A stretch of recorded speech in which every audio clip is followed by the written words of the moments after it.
Thank you very much. Welcome everybody at the opening event of the exhibition Russian War Crimes.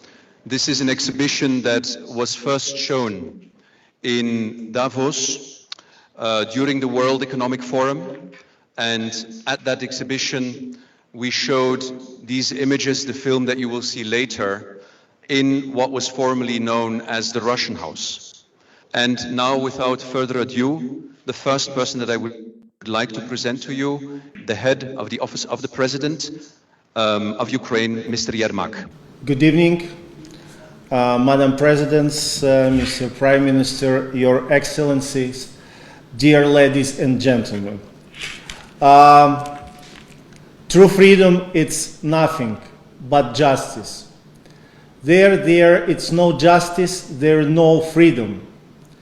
The German poet Johann Gottfried Sein knew his from personal experience, but history teaches that this formula is also valid for the nations. Freedom and justice always walk side by side. Today, we Ukrainians are fighting for our freedom, and we want justice. But want is justice, it's not victory for those who defend their land. What is justice if not punishment for those who have come to take it away? Without justice, without these punishments for the aggressors, the world will not be free. Fear will reign over it. And because of this fear, evil will become stronger. So the world needs justice. At the scale of Russian war crimes in Ukraine, it's outstanding. Since February 24, Ukrainian law enforcement officers have recorded over 40,000 crimes related to Russian aggressions. More than 26,000 of them are war crimes. And this is only the data that we already know. Daily shellings of the peaceful neighborhoods, mass murders, torture and the rape, mass deportations to Russia. We still have incomplete pictures of Russian invaders' crimes in the occupied territories. So far, we know some facts only. For example, that we burn or cover the concrete numerous bodies of our civilians to hide the evidence. We still don't know exactly how many tens of the thousands of Mariupol city resistance was killed by Russian shells, bombs and rockets. How many died due to the lack of the medicines and food while the city was blocked, and how many there tortured to the death of simply shoot. And this each step of our soldiers, eastwards and southwards, with each village or city they liberate, we are preparing for the terrible news. We are afraid that a new tragedy will get known. We are afraid that the world will have to learn new names, new words, scarier than Bucha. So I will not talk about our death toll, just because it will by definition be greatly underestimated. But I will tell you about what shocks me the most, about how Ukrainian children suffer. They were supposed to start the new school year last week, but many could not do it. Almost 400 of our children have died in the hands of the Russian occupiers, and over 700 have been injured. 270 schools have been completely destroyed by Russian shelling. 2,405 educational institutions have been damaged by now, and these are obviously not the final numbers. Can you imagine the scale? Russia is terrorizing Europe with the artificial energy crisis and trying to create a food crisis. Now this terrorist state is blackmailing us all with the nuclear disasters, shelling the largest nuclear power plants in Europe and disrupting its work. There is a specific persons behind these crimes. On the hand, there are direct executors, Russian soldiers and the officers. Those who have raped and murdered, those who have given and executed criminal orders. But this is only the tip of the icebergs. The main culprits are those who have started this terrible war against Ukraine.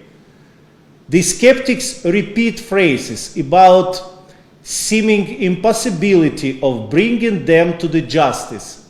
They are talking about the impossibility of executing the court verdict. But in the meantime, they remind us that the last trials of these scales were held as far back as 1945, was their Nuremberg and Tokyo tribunals. So history is in our sides. The hand of justice can reach out to the executioners of the nations. The war with Russia is waging against Ukraine is the largest act of the armed aggression in Europe since 1945. And the civilized world should give it a fair assessment. If we do not do it together, Moscow will indelibly try to repeat it again and again. Regimes of these kinds cannot stop themselves. Inability to punish Russia will mean the rights of the forced triumph of the other force of law. Everywhere in unpunished Russia will show other potential aggressors. It's possible. You can commit any crimes against humanity. You just need to be strong enough. You just need weapons of mass destruction. No matter if it is oil or nuclear warhead. What next? The world will get in the abyss of lawlessness. Evil must be punished. And to this end, international law must work. Our goal is a fair trial and legal retribution. Time will tell how it will be happen. But justice cannot be stopped. The very fact of the international special tribunal preparing inducted and ensuing arrest warrants will be an important step towards our goal. The more active and united we all are, faster we will achieve the result.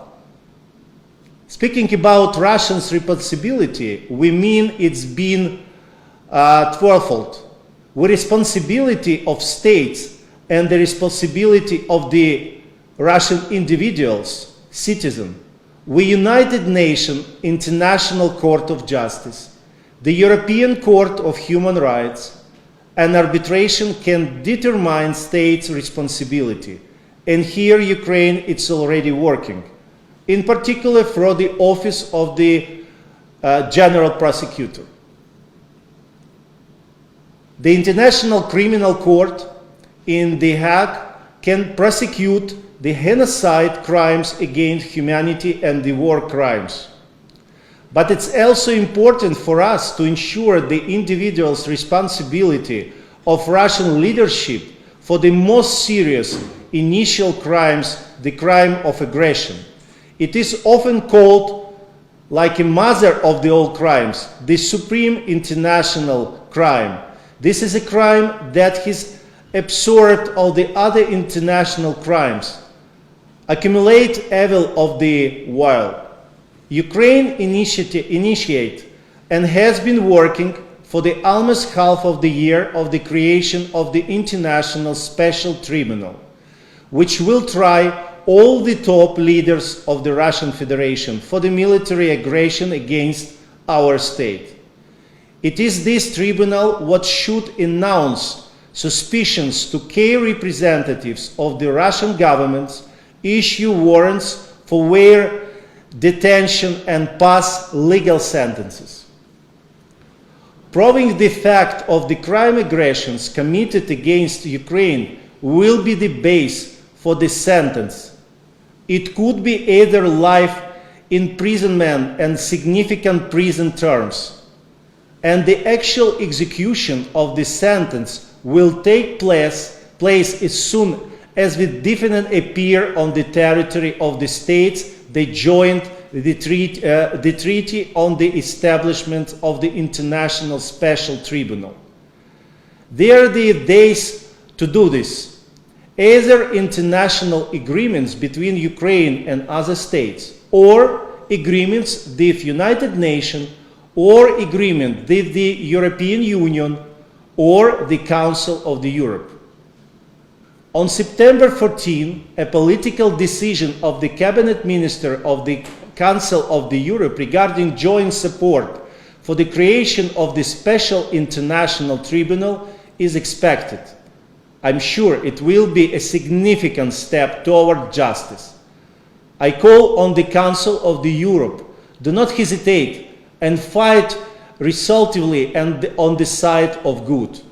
Russia has carried out all types of the aggression specified in United Nations General Assembly Resolution 3314 or 1974.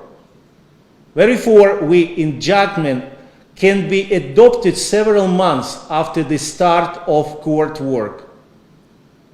Why do certain European officials do not want actively work of the creation of the International Special Tribunal? What do they delay of the creation? Some of them maybe believe that what they keeping away for the negotiation with Russia. Some are trying to convince that the International Criminal Court in The Hague is enough. However, it's not the case. First, Ukraine actively cooperated with the International Criminal Court. The creation of International Special Tribunal regarding the crime of the Russian aggression against Ukraine will not affect the investigation of the International Criminal Court. It will only complete his work. Secondly, Russia has violated all basic international rules by which the world has lived since the World War II. The reaction of the international community to the Russian aggression against Ukraine in 2014 turned out to be extremely mild, and the mindless hand entailed the full-scale Russian invasion now. The lack of proper punishment for such large-scale crimes will indelibly lead to new, no less bloody war. It's time to correct all mistakes. They must create wild complex of the institution that will establish a new international security system. The International Special Tribunal is the first step of this path. This should be followed by international agreements on security guarantees for Ukraine, unification of the sanction against the aggressor, and reform of key international institutions. No one will be escape responsibility, no matter how big and strong the aggressor states may seem. One of the Britain's best minister of the 19th century, Benjamin Disraeli, said, "Justice is truth in action. It is our duty to act, constantly fight for justice, for the freedom of humanity to choose the future without fears." Thank you very much. Thank you. Thank you very much, Mr. Єрмак, for these very important words.